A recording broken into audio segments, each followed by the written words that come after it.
I'm not quite sure we have a quorum yet, so we'll hold on the minutes until a little bit later. Members, I don't see Representative Earhart here, but someone as knowledgeable about transportation as Representative Earhart actually asked me, why are we going to be dealing in capital investment with transit corridors? And, of course, the bonding bill is where we have funded the state portion of transit corridors for quite some time. At this point, it is still the only tool we have. So, in fact, even though we're not the Transportation Committee, we, in fact, have a portion of that. I do have to tell you, once in a while, your life's work sort of comes full cycle. And you'll forgive me if I hold up an old map. This is down here in the corner, you see August 2004. And in August 2004, this particular map of transit corridors in the metro area was their 2030 plan. And you see up in the upper left corner, I took my black magic marker at the time, and I crossed out 2030, and I wrote in 2020. And in a sense, that idea of being more aggressive and moving more quickly sets the stage for the presentation today. So when you see what's been your life's work sort of come together at a point in time, it makes some of this worthwhile. We're joined today by Jay Coles, who is the chair of the Itasca Project Transportation Working Group, and then we'll also hear from our three major chambers. You have three handouts. Jay Coles is going to address two of them. One is just the executive summary of their report, and then he has this piece that just is their PowerPoint, and then we'll hear later from the chamber. So welcome to the committee. Please identify yourself for the record. Thank you, Chair Hausman. My name is Jay Coles. I'm president of Unity Avenue Associates, a small office based in Minneapolis. But I serve in a volunteer capacity as chair of the Transportation Initiative of the Itasca Project. And you might just tell them a little bit about who, you know, some of the major players in the Itasca group, or are they listed on your, maybe the last page, right? Well, I've just moved ahead 2 slides in your packet. Maybe okay. If you turn over the first page. This is an introduction to Itasca. It's an employer-led civic alliance that began about 10 years ago.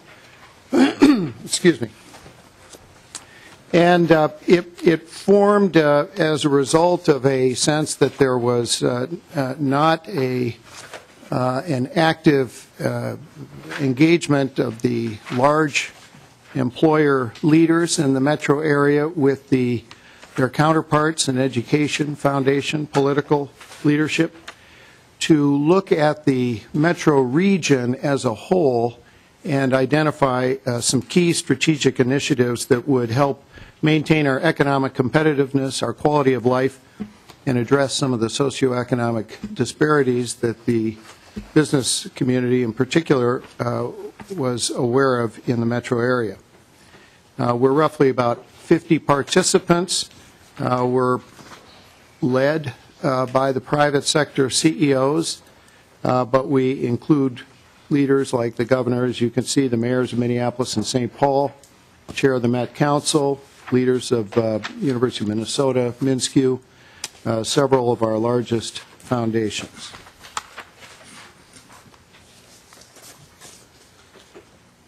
Excuse me. I've turned the page here to identify our current priorities.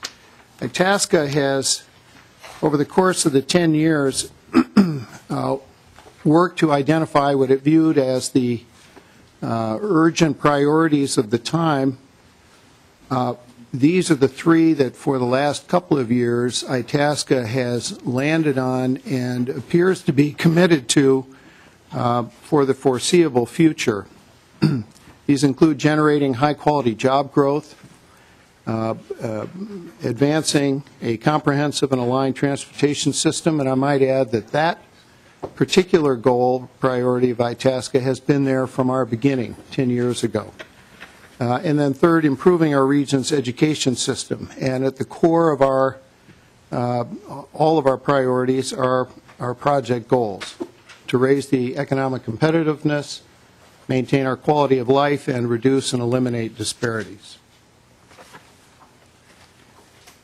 We found ourselves, we've been observing and participating in and encouraging prudent investment in the metro region's transportation system these past 10 years, particularly to develop a full multimodal system, which we think involves a robust transit system as well as a robust roads and highway system.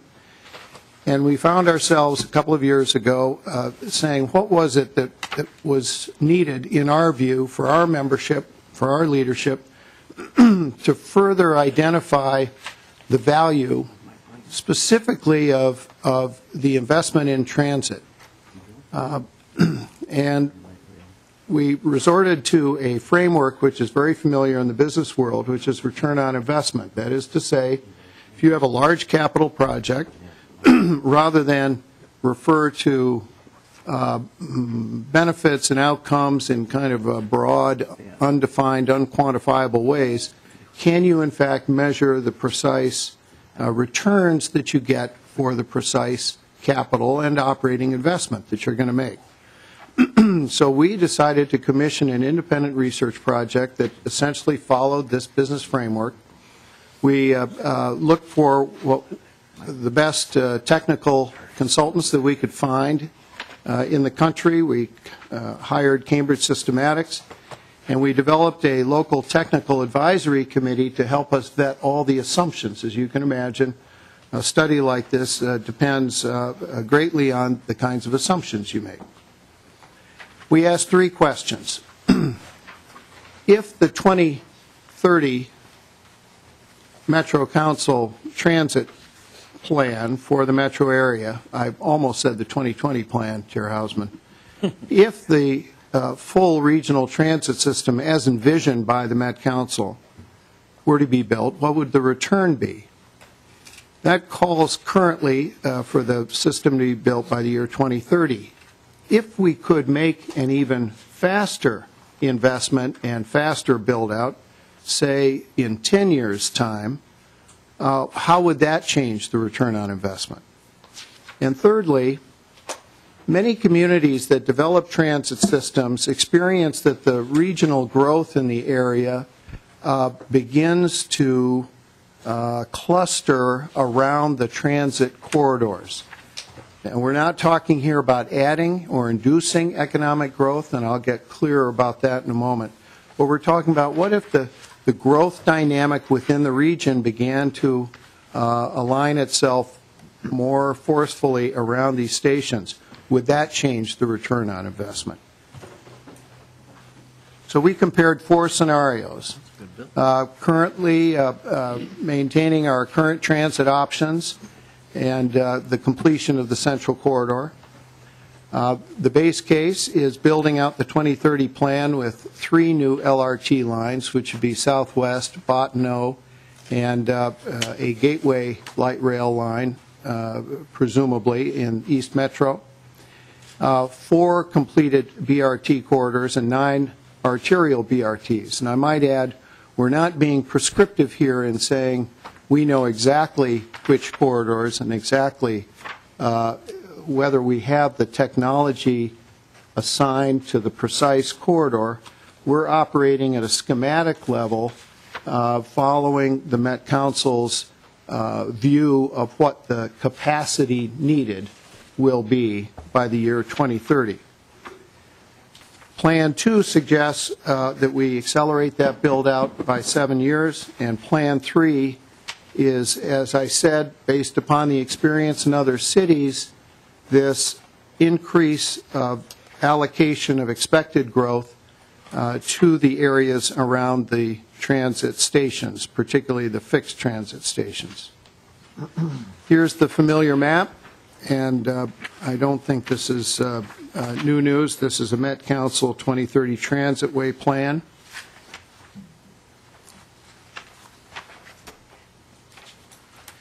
And we calculated 6 different kinds of impacts, and these are established on the basis of research nationally.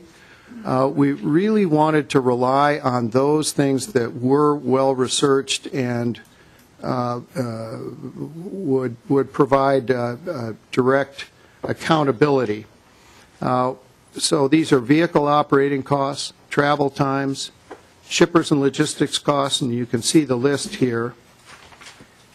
What I want to stress again is that what we do not include as a kind of impact is economic growth. Any kind of assumption that in building the transit corridors or the transit system that we would be assuming that this will lead to greater economic growth. We wanted to be very conservative in our assumption. We can imagine that that might happen. We can imagine certainly that it would support the economic growth that is forecast. But it does not include that in our analysis. And when we looked at the investment, we included not just the capital costs of building out the transit system, but in fact operations and maintenance costs through the period under study. And the period under study is actually to the year 2045. So this is building the system by 2030 and operating it for 15 years, and then looking at the returns and the costs over that period of time. The bottom line is that we found that there were significant returns to the community as a result of these investments. As you can see, if $4.3 billion is the investment required to build out the 2030 regional plan, with a return of $6.5 to $10 billion if we continued on the 2030 time frame. If we were able to accelerate that, it would be more costly to us because we would be spending the money sooner, and we would be incurring a longer period of operating and maintenance costs. That makes sense. The system is up and running 7 years earlier, so over this time period between 2023 and 2045, we have more years of cost and maintenance. So the cost would go up to almost $5.3 billion. But you can see that we'd also realize increased returns as a result of being done earlier. And then finally, there are significant returns additionally if, in fact, we experience the kind of clustering of a certain amount of the projected expected growth, not induced by the system, but the expected growth for the region, if it clustered around the transit system. And the returns, I might add, if you look at the far right-hand column, the internal rate of return, those are very strong from a business analysis standpoint. And again, these tie very directly to measurable returns for the region. Here is a breakdown of the direct impacts. And as you can see, by far the largest value is in travel time savings and reliability. And this is a very key point to this study, and I want to spend just a moment on it. This is not only because of the time savings for those who find transit to be a faster or more reliable form of transportation than auto, but it is significantly time savings and reliability for everybody who uses the road and highway system. In fact, what this reflects is that as a portion of the car driving population, and I might add the future 900,000 projected growth in the region between now and either 2030 or 2040, but the projected 900,000 that are anticipated to come here, as they arrive, a certain portion, if the transit system is available to them, they will use that transit system, and the result is that our highway and freeway system works significantly more effectively in relieving congestion and providing reliability to shippers, commuters, and to residents of the area. You can see, too, that for those who reduce their car usage, there's significant vehicle operating cost savings, shipper reduction in emissions, even down to pavement maintenance savings because the road system is being used less. So one of the takeaways from this is that this is not simply an investment in a transit system with the benefits that transit per se provides to the community for its particular features, but in fact it's an investment in your road system, your existing capacity, working more effectively and being able to accommodate growth in the years to come. Representative Erdahl, did you have a question to this slide? Yes. Yes, thank you, Madam Chair. I just heard on, I think this morning on the radio, the average commuter time that is spent in cars. I think it's like 34 hours. Do you have any idea how much more this would reduce the time of that people spend in cars in traffic? Mr. Coles. Representative, thank you, Chair. Representative, I'm not familiar. I didn't hear that story this morning, so I don't know exactly what's being measured in your comment, and I don't know the exact metric. I think we've got to be. This is. There will have to be continued investments in bottlenecks in our road system, and where affordable, obviously certain strategic expansions, but we cannot, there is not adequate funds to build roads for the projected growth and to ease the congestion that we're describing, other than to invest in a transit system that complements and moves people off the roadways. Mr. Coles.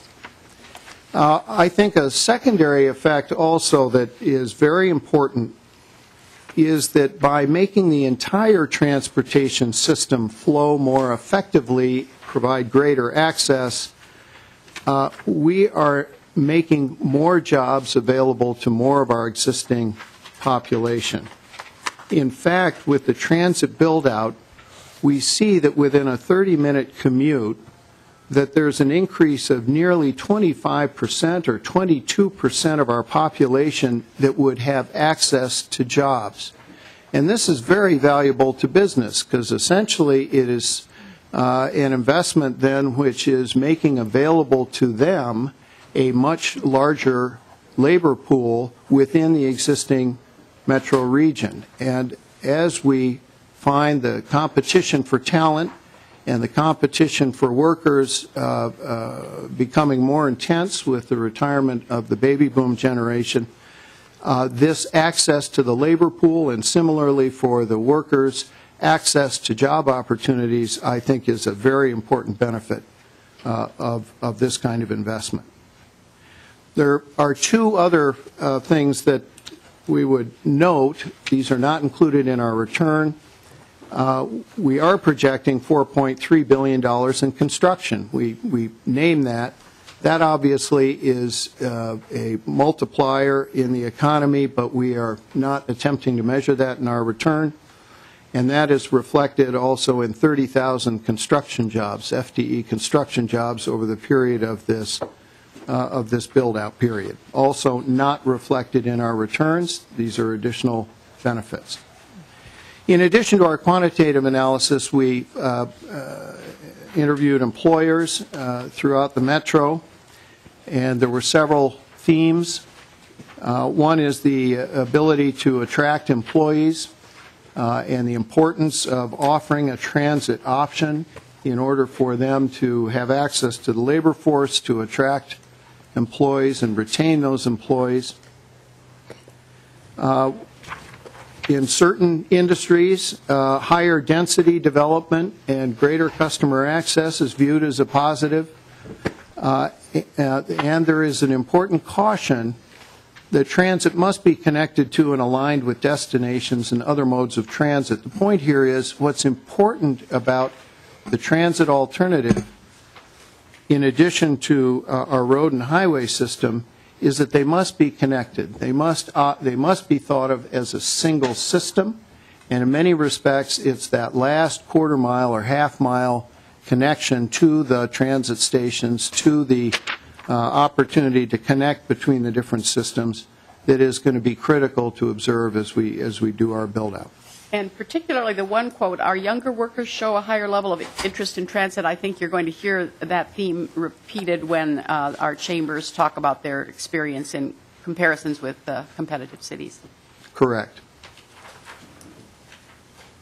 In summary, Chair Hausman, on page 15, this is a summary of the quantitative results that I just described, as well as the increased access to employers and the construction jobs, and the qualitative conclusion that a comprehensive transit system is critical to attract and retain employees in the views of metro regional businesses.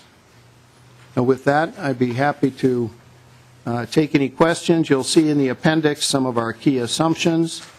The members of the task force, which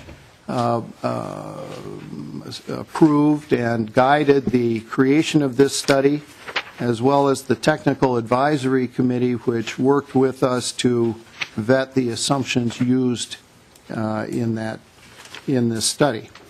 I think that is all that is in the packet. The complete technical report has been made available to you, Chair House. And just to note on those, when they interviewed employees, if you happen to note the source at the bottom, they are among our biggest employers: Target, United Health, U.S. Bank, Xcel Energy, among others.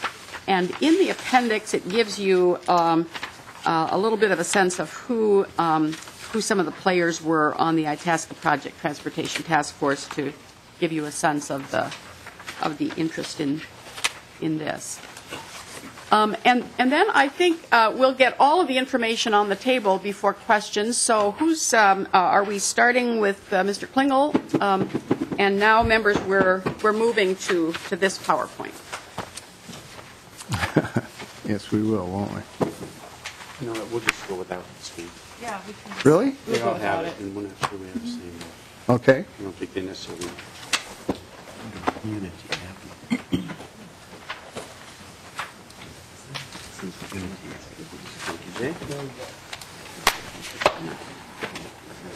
Good morning, Chair Hausman, members of the committee. I'm Todd Klingel, the president of the Minneapolis Regional Chamber, and I will be the first of your three chamber speakers this morning.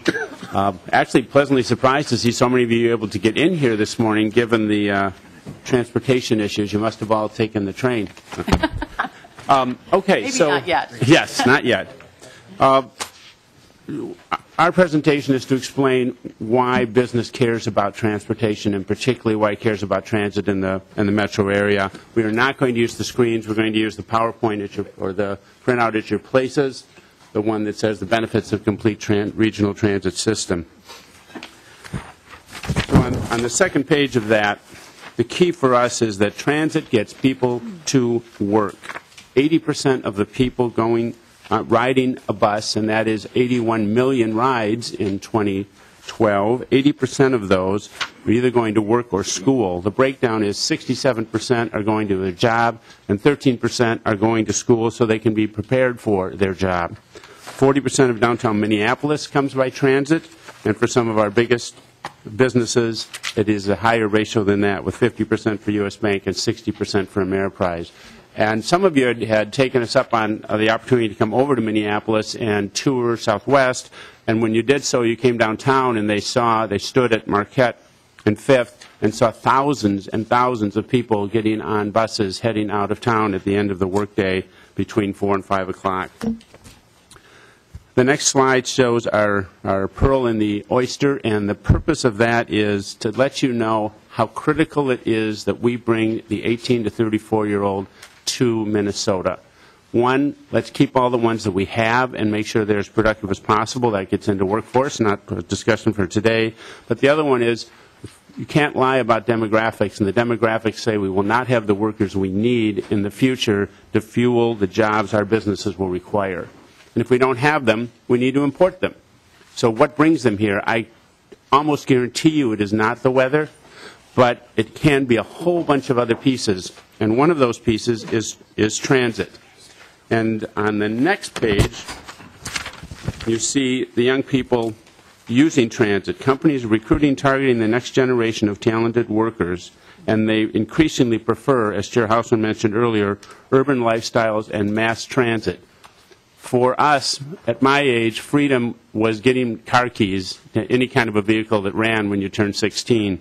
Today, for young people, freedom is, good, I don't have to worry about driving. I can stay on my iPad. I can stay connected. I can do my work and get myself to my job. And if you look at the people riding this bus, you can see exactly that's happening. Hopefully, they wouldn't be doing that if they were driving.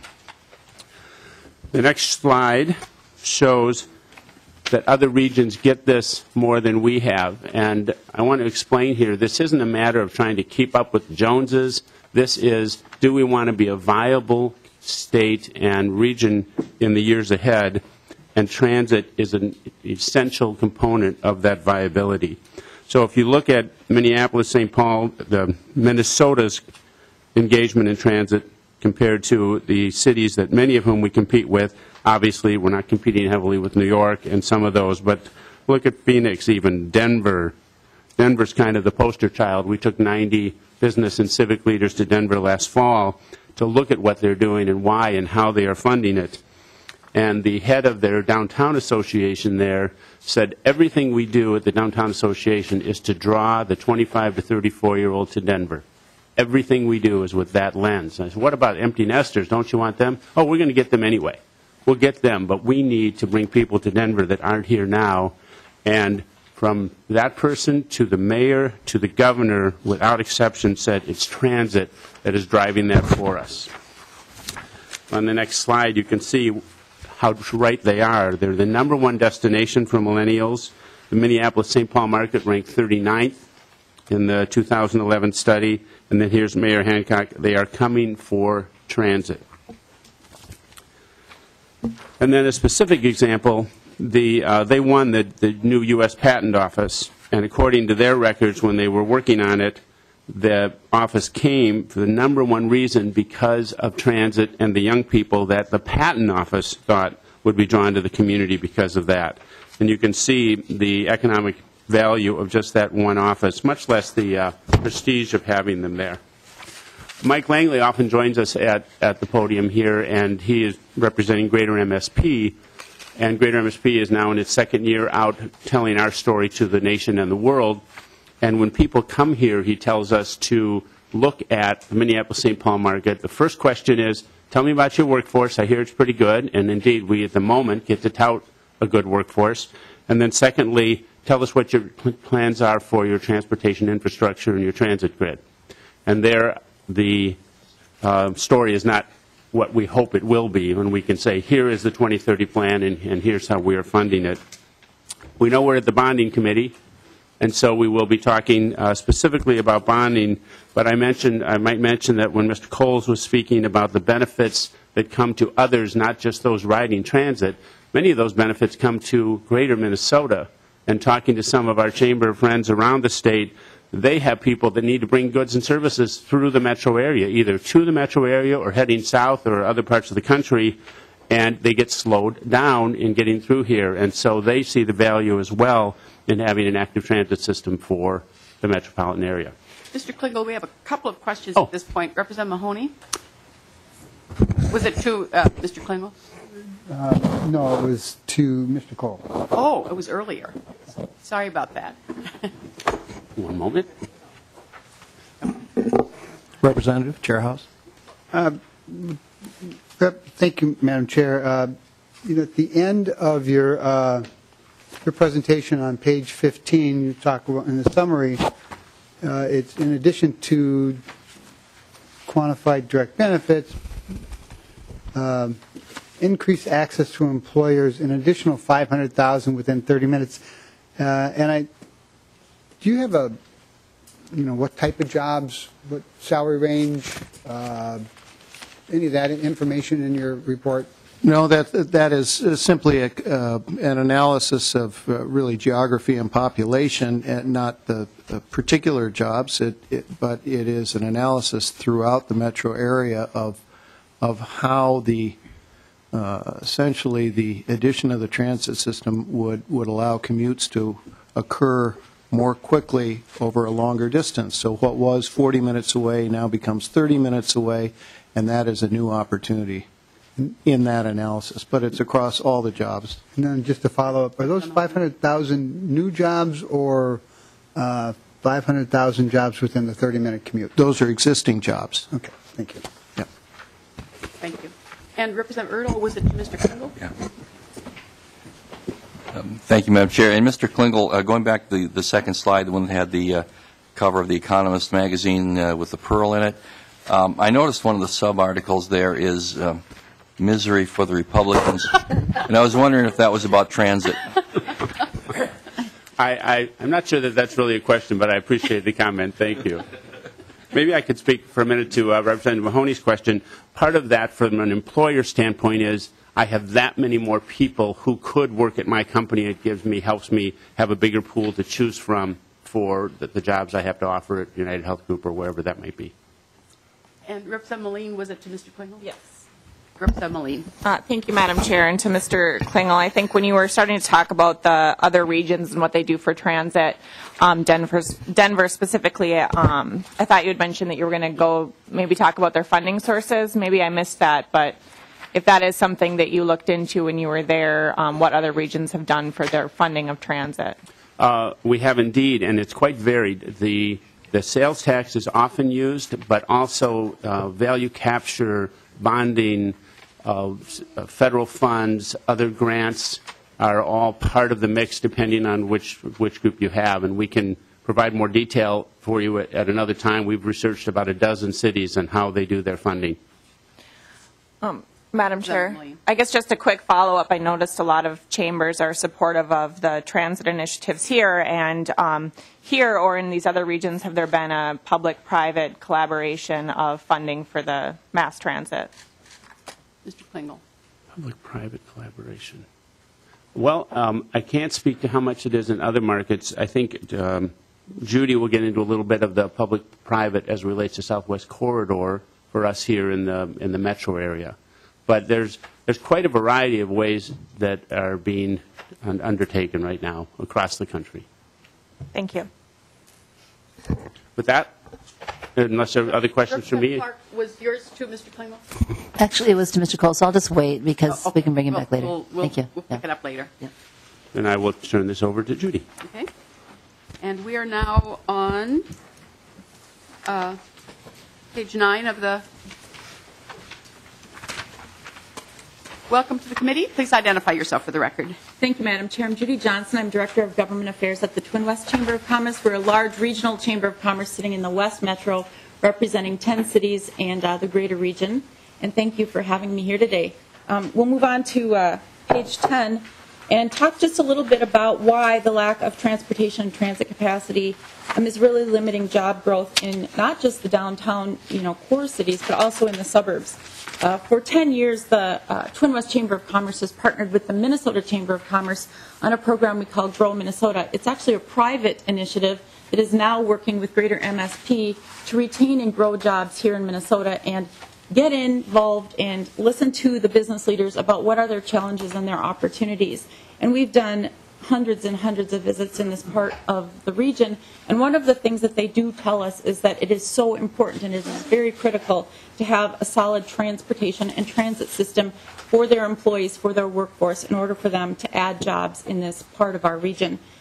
So it's very critical, and we'll talk a little bit about Southwest Light Rail in particular on page 11. Southwest Light Rail has been studied by a lot of people, but our chamber was involved over 10 years ago when we started to look at the challenges that we knew this corridor of the region was going to face. And we started to look at what solutions there might be as it relates to modes of transportation that would work in this corridor. We all know that our growing suburbs are congested, and we've got some problems out there. And our chamber was mode agnostic. We didn't come in saying we want to support Southwest Light Rail. We came in saying what would be the best mode and what is the most cost effective in this corridor. And that's very important as well because the Federal Transportation Administration requires that when they're going to put money into the game, so to speak, and fund projects. And for us, it was important also as we looked at this corridor to make sure that the corridor was really servicing the job center. So as you look at the map that we've provided here These businesses have many, many thousands of jobs currently in this corridor. And that's really important because you will see at K-Tel Drive and Industrial Park there, just below the Highway 7, a jog that goes south in the line of this proposed light rail system. And that's intentional. The actual right-of-way continues to go out west. But it was really important that we were servicing those businesses and trying to connect people that wanted to work in this region and also want to work in the core cities so that they could have proper transportation back and forth. So again, it's about connectivity, it's about people moving in all directions, and it goes beyond people who are working because it also services the students that are trying to get to their higher educational opportunities, post-secondary, and also the senior citizens, which we're all becoming part of that population too as it relates to commuting and getting to the places that they want to get to and being less dependent on jobs. We move on to the next page, and it talks a little bit about why this corridor was so important and why we wanted to study it and get involved in the first place. From information that we know, this corridor is going to grow by 60,000 more jobs by the year 2030. We have about 210,000 jobs now. And again, building the corridor just with additional roads and buses, while, at first blush some may say that makes sense, it really can't do it alone, though. It has to be a comprehensive multimodal system. And our chamber supports roads and bridges and buses, and in this corridor light rail as well, because it has to be a system that works well, it has to be a system that works metro-wide to move people, and it has to be a system that helps us compete nationally and globally as we're trying to build and attract a strong workforce and also grow our job space here. A couple of examples that you'll see along the corridor, and there are actually many, but we've got a lot of new jobs coming to Comcast. It's a customer loyalty center in the corridor. Quite frankly, they could go anywhere. They don't have to be here. There are a lot of things that make this an attractive place, but transportation and transit for their workforce is very important, and they've mentioned that. United Health Group is adding a large number of buildings to their campus. It's located off of 169 and Bren Road. What's really important in this scenario is they could not expand if there weren't additional improvements made to infrastructure. And there was a public-private partnership in that case to actually put some additional money into the road system. But it is critical that they know that this station for Southwest Light Rail will be nearby, and they're banking on it because they want to have that certainty that their workers are going to be able to come to their place of employment and get there efficiently and effectively. So there are public-private partnerships that are already taking place. I won't get into that. That's not my area of expertise, but we know the business community is stepping up in a big way to ensure that those long-term investments are made across, the multimodal spectrum, and Southwest is one of those that's very important in this corridor. As you look at page 13, you'll see a nice graph there, and what's really important to keep in mind here is that we are looking for a 10% investment from the state of Minnesota to unlock the 90% of funds that are already committed.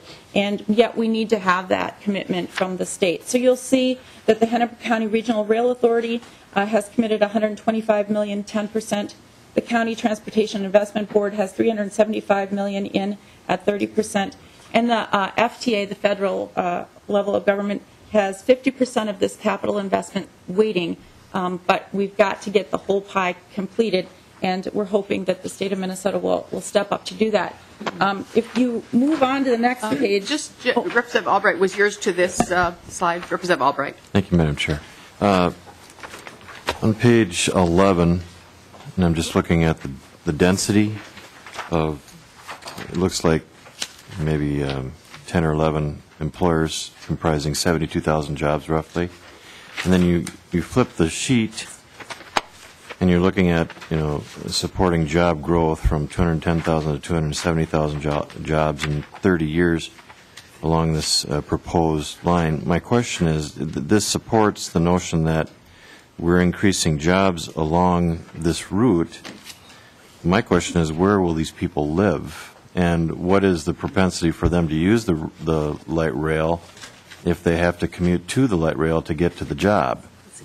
I mean, you're looking at an area in there that is fairly dense, and to follow on, kind of a two-part question then, if we're living in a day and age when technology affords people to work wherever they want or live wherever they want, it could be in Denver or it could be in San Diego.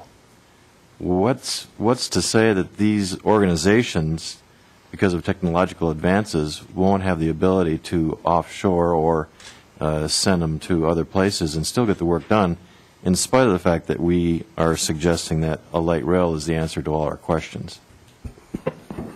Ms. Johnson, I think you weren't suggesting light rail was the answer to all of our questions, but one small piece, as I heard you.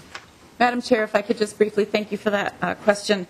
Again, this will ease congestion in not just this corridor, but the entire West Metro and Metro, quite frankly. So people in this corridor that can easily get to Southwest Light Rail and hop on board, hopefully are going to be taking a car off the street and easing congestion. For the rest of us, quite frankly, I'm going to be driving my car. And if congestion can be eased on days like this especially, I would be a very happy camper. So it's not that this is the panacea that is going to solve all of our problems, but it's one component that's very important.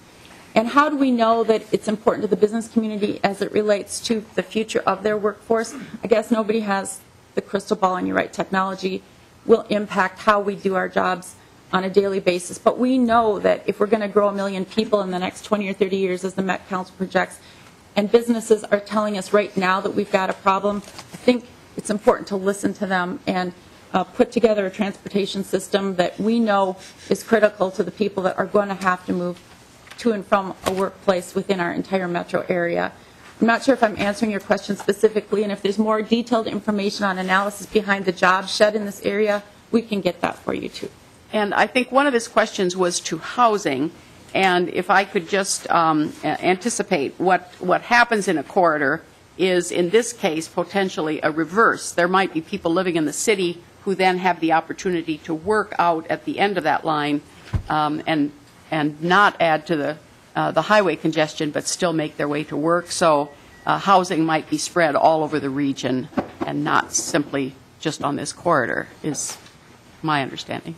Madam Chair, you're right. In fact, when we do visit with our employers, our employers have everything from a minimum wage job all the way up to the highly paid technical CEO, C-level jobs.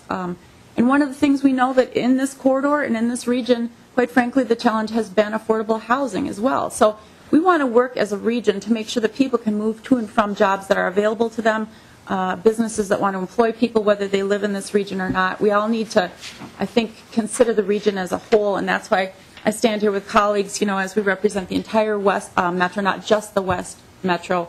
But yes, we're hoping that people from St. Paul might come all the way out to the west side, and maybe people from the west side might take that trip to St. Paul as well. Go through Minneapolis. Imagine. Yeah. Representative Erdahl, was yours to Ms. Johnson? And along those lines, of course, if we did the Little Crow line, they could come from Litchfield. You bet. That is But right. that was just a comment. I'm a supporter of the Little Crow line. I actually have a question here, too. Representative Erdahl. Thank you, Madam Chair. Looking at the slide on page 13, enjoying a 9-to-1 in return on investment if the state gives $1.125 billion. My question is actually a follow-up to this. Then I think is this money for construction? Is that what that is? Ms. Johnson. Madam Chair, yes, Representative, it is. This is the capital investment. And we all know that once you build something, you have to maintain it. And we can maybe talk about that in another setting. I understand today is about bonding for capital infrastructure. But yes, it does not include the ongoing operations. Representative Erdahl. Okay, thank you, Madam Chair. And that was my concern, the maintenance, the ongoing operations, because it's one thing to be able to build it, it's another to be able to keep it going. And if that is a discussion for another day, that's fine. But that is a concern that a lot of people bring up. Is the fare box going to pay for it, or how is this going to be done into the future? And Madam Chair, if I may just briefly address that. When the Twin West Chamber and business leaders and everybody took a look at this, the cost-effective index scoring factors all of that in. And that was definitely something that we were concerned about, too, because building it is one thing, operating it and maintaining it is another thing. So we can get you that information on how that cost-effective index scoring was done and how it ranked in relationship to buses as an option, a solution for this corridor, or additional roads, and we'd love to share that information with you. Thank you. Mr. Klingel, did you also have two? I just wanted to share, because I know there are new members of the committee. The state already has put $7 million into this, so the state's share remaining is $118 million. And just, Madam Chair, It's disappearing. There we go. Just a brief comment to follow up on that. That's important. It's important to know how this is going to be maintained and operated in the future, because it could determine the level of support of members to fund this in the first place. I mean, why take advantage of money now, even though it seems like a good deal, if it turns into a bad deal in the future? And I know there will be discussion about that in the Transportation Finance Committee as well. You've been to their committee, I believe, also. Representative Earhart. Thank you, Madam Chair. Is it to the current? Yes. Okay. Representative. To Ms. Johnson, who is talking about slide 13. Is the CTAB figure that shown here, does that include the proposed increase in tax that's been put forth by the governor, or is this prior to that? Ms. Johnson. Madam Chair, thank you, Representative, for the question. No, this is just under the current funding scenario that exists today. Thank you. Representative Moline, to the speaker. Yes, Madam Chair. I just, on slide 13, I had missed what CTIB stands for. I know that the FTA is federal and the HCRRA is Hennepin County, but I missed what the CTIB stood for. Ms. Johnson. Madam Chair, thank you for the question, Representative. It's the County Transportation Investment Board, and it was counties that were granted authority by the state of Minnesota to impose a sales tax on themselves for this very purpose. It's a dedicated sales tax funding mechanism for projects like this. So it's a local tax in 5 counties. Thank you, Madam Chair. And Representative Detmer, to the speaker. Yeah, thank you, Madam Chair. And Ms. Johnson, I think we all heard of or have watched the movie The Field of Dreams. If we build it, they will come. On the current light rail system, what percent, or bus system, what's percentage of our commuters actually utilize those transit systems versus all the other people that are commuting back and forth to work? Ms. Johnson, I don't know, that's probably not a statistic you have, or? Madam Chair, that's correct. It's a great question. I don't have that statistic with me today. I'm sure the Met Council would have that percent of population versus users of bus and light rail and all of that, and we can get that for you. Okay, thank you. And we'll just make a note of that, because that would be a helpful follow-up to share with the committee. And Representative Carlson. Yeah, Madam Chair, this is of Ms. Johnson, but I'd like the others to comment on it as well at some point before the hearing ends, and that's their reaction to the governor's sales tax proposal for transit.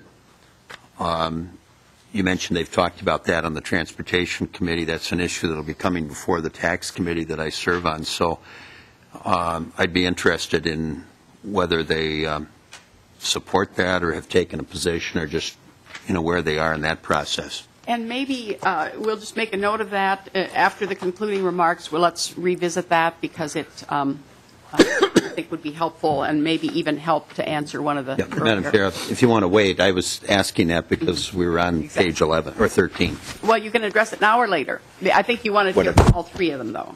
At some point. Yeah. Madam Chair, if it's okay, maybe we could do that at the end. Okay. And then we have Representative Mahoney. Thank you, Madam Chair, and for Ms. Johnson or for anyone. On the CTAB, how many counties voted to join that? Madam Chair, there are 5 counties. Hennepin, Washington, Ramsey, Dakota. County Ramsey, Anoka. Thank you. So, and then a follow-up? Representative Mahoney. So, and I was out for a minute. I have a constituent here. We're talking about the Southwest line, and that certainly goes quite a ways down into Eden Prairie and farther south. So what two counties would that be that did not join in, or what counties didn't join in, and would they benefit without paying for any of this? With those particular counties that decided to shirk their responsibility? Oh, did I phrase that wrong? That's probably a setup, but who wants to handle that one? Thank Ms. you, Johnson. Thank you for the question. It's entirely within Hennepin County, and I believe we all know that there are people that are lying outside of the taxing district that are still coming into the metro area, and that's kind of a fact of life that some of us outliers deal with as it relates to services that are provided inside taxing districts and people coming into the area. So we're not making any distinctions or judgments on that today. It's just, it is a project within Hennepin County. But there is quite a bit of evidence that people from outside that area are driving to the end of the line and still accessing. And we actually have those statistics very measured in, at, I think, the Cedar Avenue line. So that might be something we could... You probably don't want me to make a judgment on it, do you? Okay. Ms. Johnson, please conclude, and then we'll go on to our last speaker. Thank you, Madam Chair. And just briefly, I'd like to also mention that right now, all of the cities along the line, all of the city councils and mayors have supported this unanimously with resolutions of support. The chambers along the line are supporting it. And those cities right now are working very hard on comprehensive plan changes and zoning changes to work on the stations that are proposed along the line as well. And so those things are moving forward, too, as soon as we can get this funding in place. I think as we move to page 14, one of the things that I know we are very concerned about is that if we don't move forward with our share of the funding, we could lose our line, or our place in line, I should say, for the federal dollars. And there's great competition for these dollars. Denver or whoever else is out there. In fact, I know our chamber gets calls from Texas. They must have something going on down there, wondering how is it that you're, doing what you're doing with Southwest, and they're probably competing for the dollars, and I'm kind of helping them with some information on. So the competition is fierce, and we don't want Minnesota to lose its place because we know that this is a good project, and it's ranked very highly with the FTA. It's one of their top two. Let's get it going. It was just announced last September by the White House, and so we just want to make sure that. If we could get bonding in place, it would ensure our place and move vital projects like this one forward. I won't go into the whole article that you see on the next page here, but I think one of the things, and it was alluded to earlier, is if you look in the second column in the paragraph that starts in sum, it's, a state investment for Southwest Light Rail does exactly what bonding projects are supposed to do: contribute to the wealth and welfare of the whole state, leverage other dollars to do so in a way supported by citizens and businesses of all political stripes. So as it was mentioned earlier, yes, it's very important to this corridor, it's important to the metro region, but it does have impacts that will benefit the entire state, not just from time in the corridor trying to move goods and services, but actually payroll and people that are benefiting from the construction of the project throughout the state would also realize. As we move on to the next slide, our Chamber Collaboration Coalition has really wanted to make sure that we're in step with the people of Minnesota and people in this region. And for 2 years now, we've done a poll. The first one was conducted about a year ago in 2012, and then we recently completed one this month. And I'll just give you a snippet here. But statewide support for funding Southwest Light Rail with that federal money coming in support of it. Statewide, 70% of the people now currently say that they are supportive of the project. It was at 61% a year ago. In the metro area, when people are asked the same question, it is now at 75%, and a year ago it was at 64%.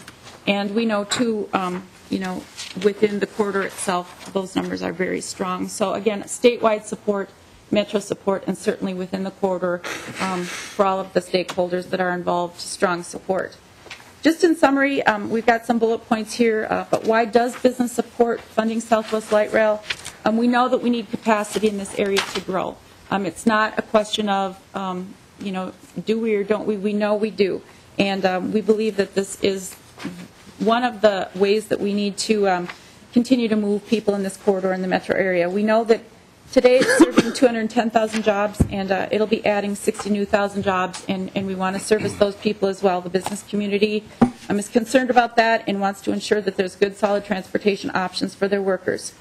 And it will connect the southwest suburbs with a single-seat ride all the way from Eden Prairie Mall to the U of M, and then, all the way over into our beautiful capital city, St. Paul. And we believe that's an asset, too, to this metro region as we compete. And again, just to reiterate, our chamber is a big supporter of roads and bridges. I won't get into all the other projects we support. We do support our bus systems, but we also support Southwest Light Rail. We believe in strong multimodal transportation solutions because roads and bridges alone aren't going to solve our problems in this corridor. Thank you. Thank you. We have our third chamber representative from the St. Paul Area Chamber, Matt Kramer. Welcome to the committee. Please identify yourself for the record. Madam Chair, thank you. My name is Matt Kramer. I'm president of the St. Paul Area Chamber of Commerce, and we represent 13 communities across the East Metro. Members, if you turn to slide 19, the Central Corridor project to date has generated over 4,000 jobs. And as a matter of political education, I would note for you that on this slide, I appear facing the stage across directly behind the pillar, thus hiding a bald spot. So it's, I think as we can all agree, it's critical to plan ahead. On slide 20, the jobs that have been created on Central Corridor are scattered across the state. People come down for these jobs. These are well-paying, skilled transportation, construction jobs, and members across the state of Minnesota. We have residents and citizens who come for these positions. On slide 21, as Judy Johnson noted, the survey completed by our three chambers shows not only continuing support for transit across the state of Minnesota, but growing support irrespective of political party. As you note, 71% of Republican, 95% of Democrats support investment in transit.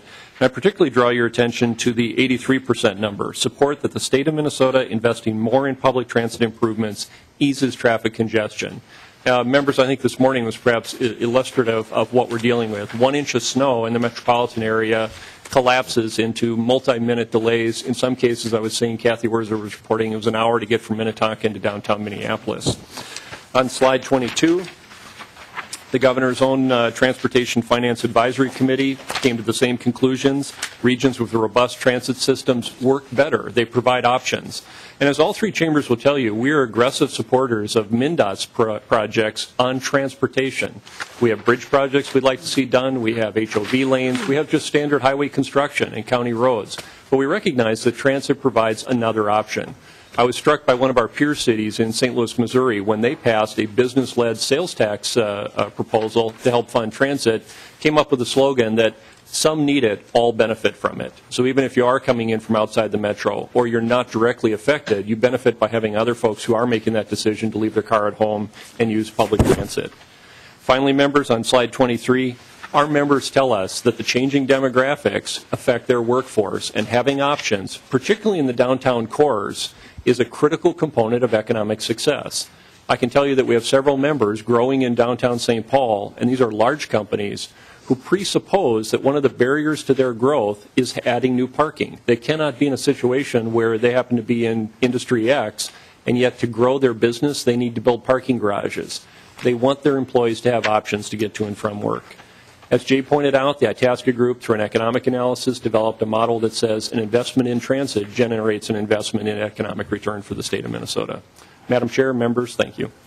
And to all three of you, I know you traveled to a number of cities, and after one of those trips, Mr. Kramer, I heard one of your staff at a morning breakfast say that you had come to the conclusion that unlike the model in Minnesota where we spend 10 years, maybe more, building one corridor, that it was time to move 2 or 3 at the same time. And I wonder if you could just comment a bit on what you observed in those other cities that brought you to that. Madam Chair, thank you. And I'd invite Todd and Judy to jump in as well. But I'd draw your attention, members, to 3 cities in particular, Dallas, Salt Lake City, and Denver. Salt Lake City is certainly a very conservative business town, and in all 3 cities, the business community, working with the public authorities, decided that a rapid build-out of public transit was an economic incentive to success in the city. In Salt Lake City, they have built 37 miles since 1998. We have built, in approximately 20 years, one 11-mile-long line, and shortly in 2014, we'll open our next 10-mile-long line. It is simply not sustainable to think that if we build a 10-mile line every 10 years, all of a sudden, by the time we get to our 3rd line, we'll be making capital investments repairing the 1st line. And in Salt Lake, Denver, and Dallas, the business community decided this investment is best served when we accelerate the build-out versus dribbling it out over multiple years. Let me just add to that, because it feeds right into Mr. Cole's presentation. That extensive ROI study showed that the more you can accelerate it, the higher return you will receive. And that return didn't even include things like how many more people will move here or not leave because of that infrastructure being put in place at a more rapid pace. And then just to underscore, my understanding is you reported on what you learned in Denver, and that is they are attracting more of that age 25 to 34 demographic than any city in the country. And why is that demographic important for us? Well, the silver tsunami, as we keep calling it, is inevitable. Many of us will be leaving the marketplace. For many of our member businesses, half of their employees will be retiring in the next 5 years, and they need the people to come and fill in. And our demographics in Minnesota, we do not have those people, no matter how. If we train everyone, they all got PhDs. We don't have enough people to fill all the jobs that are coming here. And then one other thing, and I don't know if you heard it in these cities, but my understanding is that some, we've depended here on a project at a time where we seek federal funding, and that some cities have determined that they can build a local corridor cheaper and faster if they do it themselves and don't go through the federal process. Did you learn anything about that? That is true. Some are using both. Some are building some of their infrastructure with just local dollars and then other parts of it with federal dollars. Some cases they're not waiting because the time delay of engaging the federal government and going through their processes increases the cost. Also, as Judy pointed out, the investment from the federal government is dropping. It used to be 80%. If we'd been really on the spot 15 years ago, we'd be getting 80% for all these lines, and we'd be moving on to some other discussion. But now it's at 50%, and why won't it be 40 or 30% going forward? So some of the other communities are saying, let's just keep going, and some have put significant sales taxes, 1 cent or more, in their communities to help drive those dollars. We have 2 questions. Representative Earhart. Thank you. What did you say, Madam Chair? You had a question? I do. Okay. Thank you, Madam Chair. Representative Earhart. I remember, I think it was 2007, Salt Lake business people were in here, and they described how I think they were building 3 lines at the same time, and how the entire business community had come together to move ahead on multi-lines. I think at that time and today, I don't see the real, what I consider the business partnership and the Minnesota Chamber involved in this. Is there any way to describe their feelings on what we're talking about here? Because I don't see any evidence that they are supporting this, which I would think we'd need to put it ahead. Mr. Kramer? Madam Chair, member, I certainly can't speak for either organization. I can tell you that many of our members who are also members of the business partnership or the Minnesota Chamber of Commerce are very much in favor of an accelerated transit build-out. Well, Madam Chair, is there any way to inkle with them to see how they might come forth? Should we, try to get some legislation passed here? Did I see Ms. Johnson moving to? Madam Chair, inkle, so noted. If I could, Madam Chair, to that Ms. Johnson. We support the Minnesota Chamber and have joint initiatives, legislative priorities with them. And it has been a practice that projects like this that are of a regional nature, they let the local chambers step up and move forward on it. We would love to have their support, and we are in communication with them, and hopefully that will happen. But certainly they're supportive of the work that we're doing and aren't doing anything to run afoul of that. So it's just kind of maybe the give and take that each chamber has a role in what they're advancing as far as their region and then the statewide. Well, Madam Chair, how about the business partnership? They're a big entity that's very interested in all the things you talk about, I think, except maybe transportation. Well, the business partnership is also a statewide, Madam Chair, Representative, and the business partnership does not have a specific focus on transportation the way all three of our chambers do. They have 3 areas, and transportation isn't one of their specific areas. But again, as Matt Kramer said, a number of their companies are the backbone of our drive here. And of Itasca, I think. There are a few of those who've also been part of the Itasca Metro. Thank you. Representative Dean. Thank you, Chair Hausman and Mr. Klingel, Ms. Johnson, and Mr. Kramer. Thank you for making it in this morning to testify, and thank you for beating all of the legislators into the conference room. So you obviously planned your commute much better than the legislators did, who were all late. Appreciate that. Not all. Speak for yourself. What? Just to go, if I could pester Mr. Kramer a little bit on the East Metro. It was very, very controversial when Washington County voted itself into the CTIB, and at that time was very controversial because we said, St. Paul East Side, we're always the poorer cousin. We always get the last of the build-outs. We always get the hand-me-downs. And it was controversial then. It's controversial now. My constituents that I hear from in the White Bear Lake area and my previous constituents in the Stillwater area who still call me, they're getting frustrated.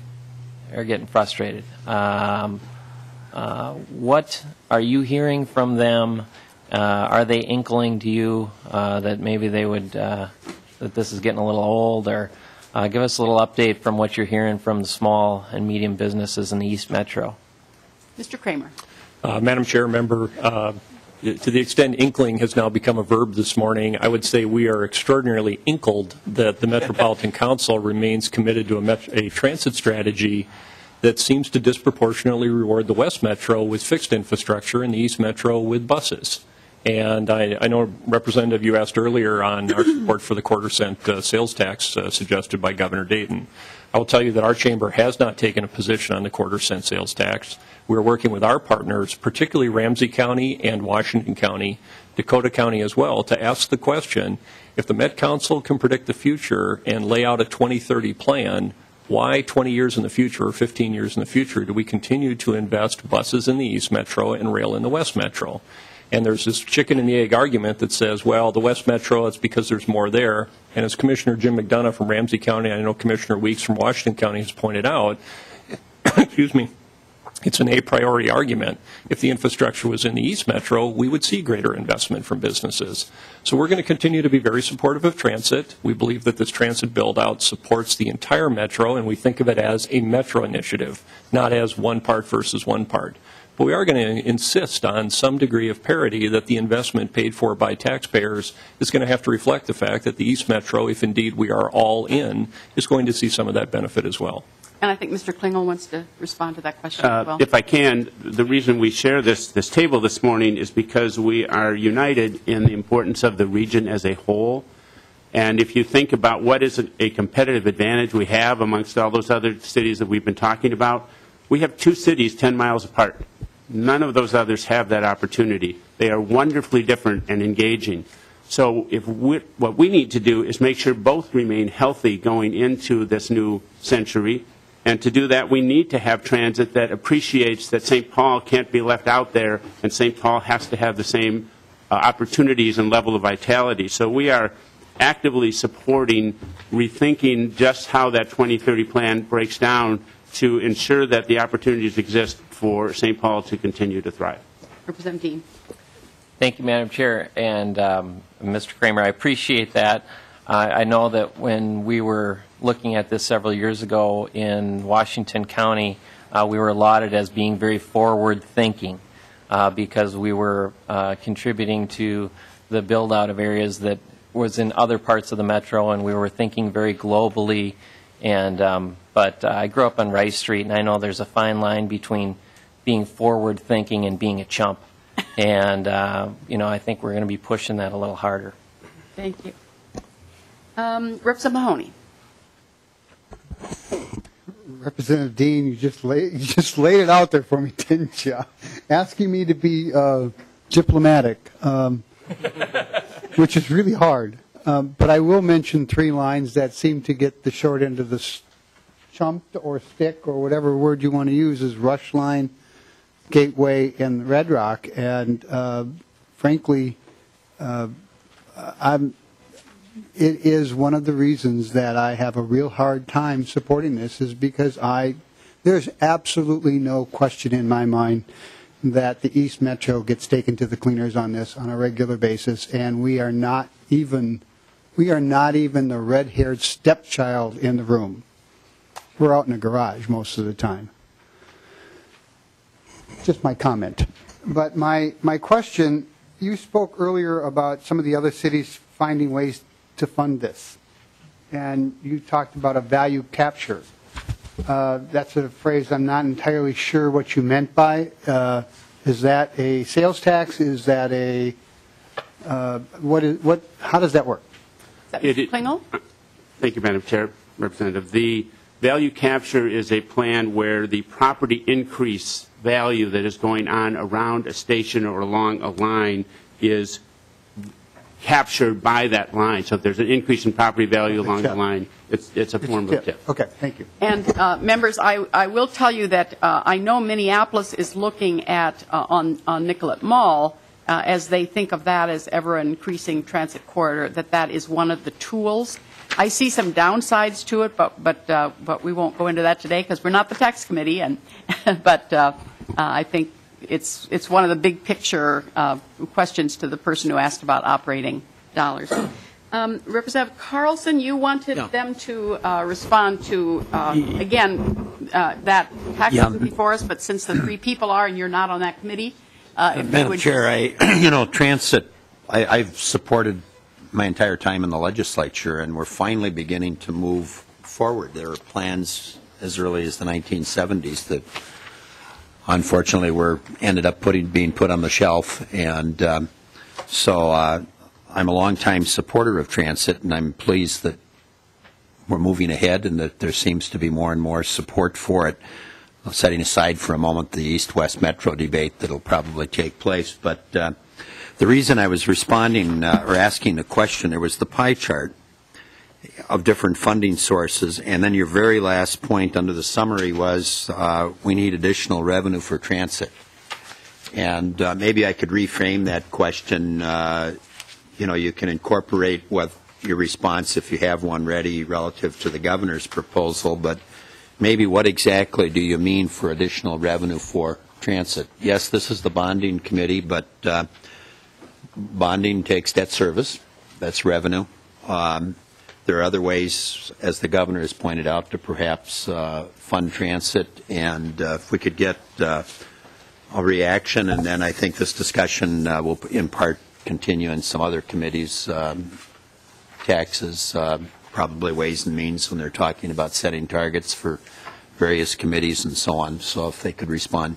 And just because we're televised also, just to clarify that pie chart, since it's not before us, the federal government has always played a significant role in funding transit corridors across the country. That number is declining. The state has had a very small portion, and again, the capital piece of that has been funded through geo-bonding. The counties, through the regional sales tax, have done a part of it, and then there is always a local obligation. In this case, your pie chart showed Southwest Corridor would, of course, be Hennepin County, but that would be true of whatever county we were building in. But as people around the table have raised, we've been talking about how we construct, but there's a concern about construction without knowing where operating dollars will come, and I think that maybe sets the context to the question. So, Mr. Klingel, would you like to go first? Thank you, Madam Chair and Representative. I think we need to answer this individually because we each represent different constituencies and work for different boards of directors. I will tell you that for the Minneapolis Regional Chamber, we have been actively engaged in transit for a long time. I helped found the Central Corridor Partnership, which was business groups together to work on that line. And where our board sits right now is that we believe new revenue is needed for transit because the revenue is available currently. If it's $4 billion, as came out from Med Council some time ago, over the next 20 years, those revenues are not existing among the current budgets. The new revenue could be in a number of sources, and we were very encouraged that the governor appreciates the role of transit and suggested one funding mechanism for that. We are eager to follow your discussions on what other opportunities we talked about. Value capture, there is a possibility of capturing the remaining leased vehicle sales tax that wasn't caught in 2008, and some other ways of finding those dollars, but our chamber knows new dollars will be required for this. Ms. Johnson, did you want to speak to that at all? Just briefly, thank you, Madam Chair. The Twin West Chamber of Commerce is pretty much in the same camp right now as the Minneapolis Chamber. We also recognize the need for transit and transportation capital investments. I mean, roads, bridges, buses, rail, and we are appreciative of Governor Dayton's recognition that it needs to be funded on a sustainable level. But at this point in time, we have not come out in support of any particular means to do that, and as session goes, we also want to keep that discussion in context of the entire budget and other solutions that are being talked about as far as new revenue that might impact the business community. And Mr. Kramer, I think yours was earlier that issue of regional equity as being the concern. Is that there will be other forums where we'll probably be continuing that discussion. Thank you. And then, Representative Clark, you said you had a question for Mr. Coles, and we could ask him to view. Right. Yeah, we're going to go back to the three of you, so we'll just. Well, and I wouldn't mind if Mr. Klingel stays there too. Okay. So I can ask you both a question. Well, I was just remembering when you went over the document about the regional transit system, this one return on investment, and one of the quotes under the heading that said transit must be connected to and aligned with destinations and other modes of transit.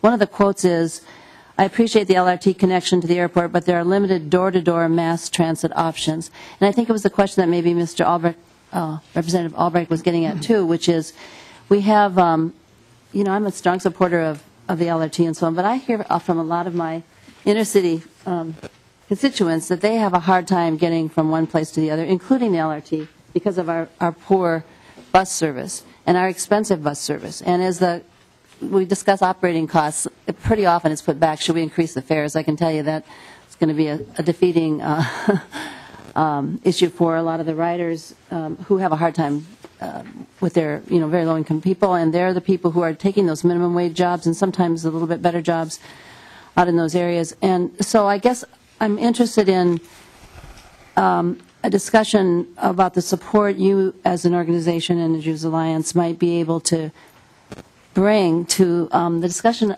of things as simple as we have bus shelters that are broken, that are too cold to be in, that do not provide for persons with disabilities. And these are some of the folks who really do want to come out and do work or want to come back home. And when they're coming back home late at night or when they're leaving early in the morning and there's no good connection between their home and the LRT or some of these more constructed opportunities for transit, it's a big problem. And we haven't had great luck getting the kind of resources we need for those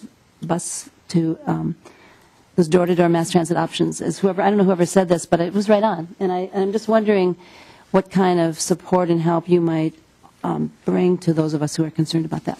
And so the point is, those corridors are one thing, but getting people to them through good, safe pedestrian, bike, or bus options continue to be important. Madam Chair, Representative, thank you. You are quoting from our presentation, which does speak very much to the point that you're making and is of concern to business people as well, because they know that unless there is a successful connection to the homes and to ultimately the place of business, the transit system doesn't work. We're not interested in building lines to nowhere, as it were. I would also point out that the investment that is described in the 2030 plan, while there's a tendency to focus on the light rail lines because they're fixed and they're large costs, the reality is there's far more bus investment called for in the 2030 plan as a measure of miles covered and there is an emphasis on arterial bus rapid transit, so the suburbs get connected to one another as opposed to simply a hub and spoke system. And there is an expectation in the scenario, the 2030 scenario, of continued investment in the bus fleet and system itself, so that there's a finer grained transit system overall and the ability for better connections. We don't speak in this document specifically to the bike and pedestrian connections, but the quote that you allude to, I think, represents exactly the kind of concern that would naturally encourage that we make sure that those last quarter-mile connections exist successfully for people. And members, the very first city that taught us this lesson was San Diego. They were an early rail corridor, and they disinvested in buses, and they discovered it wasn't going to work that way, and they had to correct that. So we learned some early lessons, I think, Representative Clark, about that. Thank you, Madam Chair. And I'm just wondering, maybe from our Minneapolis chamber too, and I'm glad to hear that the discussion has happened. Maybe we'll have a time to have that kind of discussion here in this committee, or maybe there's a document that you're referring to with previous excuse me, other conversations that kind of spells that out. I guess I'd really love to see that and love to work with you on that, because it's, east, west, north, south, any of the various options without those connections, it's really, it doesn't address the inequity issue that I think is also part of your vision here. So I think that's advice you're giving. I guess it is, and I'm wondering if our Minneapolis Chamber of Commerce person has any thoughts or has been thinking about this more specifically. Mr. Klingel, and then we have just a few more questions, members, that we'd like to get to. So, Madam Chair, Representative Clark, our goal is to get people to work and to school. We want to get as many people as possible to those places, and so we need the interwoven buses, and now Minneapolis is talking about trolleys, as you know, and then combined to the bigger projects. So we are not in the individual cases with Metro Transit as to where they go, why, and how, but to Jay's point, there are more dollars that will be going into enhancing the bus system than they are going into these projects, and it is in Metro Council's best interest as well to get access to as many potential riders as possible.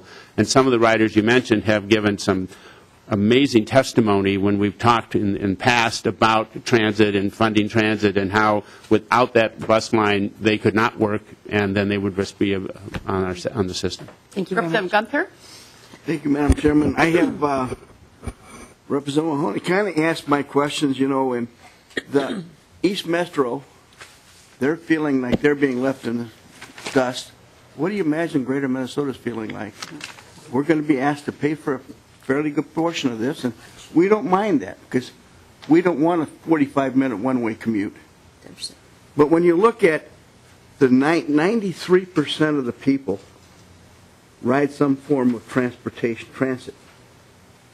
When John Darius first started talking about trains, he said 3% of the people rode some form of transit, and he says that will grow, and it is growing. And I anticipate that will continue to grow. But when you look at that, that means that 90% of the people, or 85% of the people, ride their cars. If transit's going to take the vast majority of our transportation dollars, what are we going to do with the potholes in St. Paul?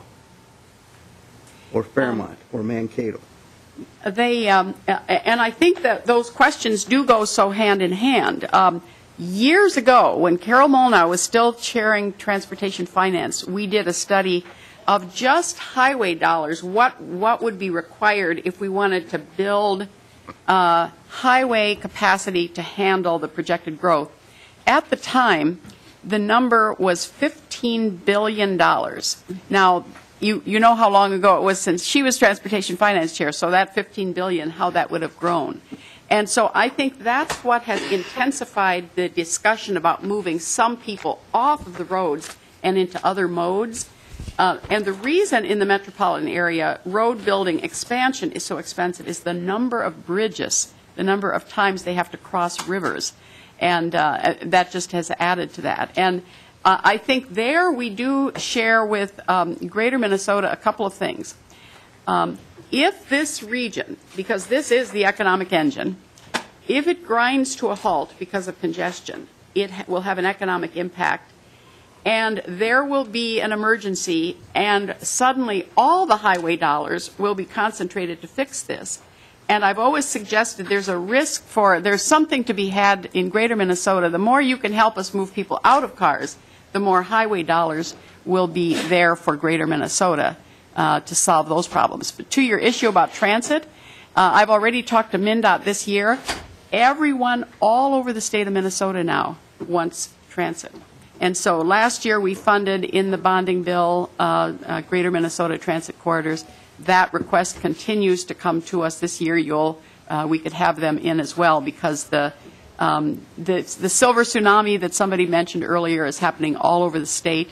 When there are towns that have no grocery stores and no doctor's offices anymore, they need an opportunity. So I think that pressure in greater Minnesota will continue to be heard on transit as well. So responses to Representative Gunther. I got one follow-up I'd like to have them consider. You know, you certainly, I have always supported both of the trains in the metro area in St. Cloud. And I look at 45-minute commute. I'd hate to be white-knuckled going back and forth to work. But at the same time, I look at, we have transit in greater Minnesota. In fact, my wife manages a transit system in Martin County. And we appreciate what light rail could do. But right now, the demographics of the metro area is there's so much geographic area that's unlike Calgary, Canada, that's very much a success, unlike Salt Lake City that Matt Kramer told us about. Salt Lake City's got a mountain on one side. They can only go so many places. They're very dense in population. It's very successful. The demographics for us to be very successful are a little bit harder than most other cities because we have so much sprawl. So responses, Mr. Klingel. Madam Chair, Representative, I wanted to take on the first one from two areas. One is in the poll that we did on page 21, 2/3 of Minnesotans would like to take transit if it were made available to them. And so part of the goal is how do we get that transit to them? And then one area we hadn't spoken about are many members who have businesses that need to move around all day. They're delivering products. They're making rushes to the airport. They have service calls. And the increased expense to them of the time it takes to be in traffic adds to the cost for everyone. So the benefit is, again, as was brought up at the beginning, not just to those who are on the road, not on the roads because they've left, but those who remain on the roads because there are fewer of them. And the earlier question about cost of transit, and transit is dwarfed by the cost of roads and bridges, as we think it should be. We think it is appropriate that there's billions of dollars more going into that sort of infrastructure. So transit is but a small part of that. Representative Lilly. Thank you, Madam Chair. Just want to commend you for always being focused on multimodal transportation and consistent in that. So thank you for that. I've been lucky to be able to travel quite extensively around our country and the world and try other systems, and certainly we can learn and grow and do a better job. I haven't even been to Asia yet, so I heard that's just the creme of the creme. But I just want to challenge you. I'm glad you're here and participating in this discussion. I just want to express a little bit. This is a political building we're in, and I'd like you to bring back to your organizations a little bit of disappointment through the fall where you get involved in campaigns. I wish you'd focus as groups, challenge you to focus as groups on the things that you talked about, a healthy region and the community and workforce development, education and those sort of things, and developing this multimodal system. I really feel that you guys as organizations make a mistake by getting involved in politics, and I think that's a big mistake. And we all would be better served if you would choose to figure out some of these other things like you're doing today and going forth and staying out of politics. So thank you. Sounds like advice and not a question. And then one last question, Representative Earhart. Well, actually, Madam Chair, I talked to someone in the last 10 days that was I asked why we can get more transit stuff in the East Metro, and they said that feasibility studies, and I don't know who's done them, show that they're not ready yet, or there aren't it isn't a good market right now, whatever that means. And I don't know who the studies came from, but there must be something to whoever I was talking to that said that. So we should look around and find out who's got the studies. As Vice President Biden said, that's a bunch of malarkey. But there is a lot of local effort that's required as you bring that forward. Thank you very much. We've gone over our time a little bit, but we appreciate the time that all four of you have given and look forward to further conversations. Representative Carlson moves the minutes of Thursday, January 31st. Any corrections? All in favor say aye. Aye. Those opposed, those minutes are approved. Meeting is adjourned.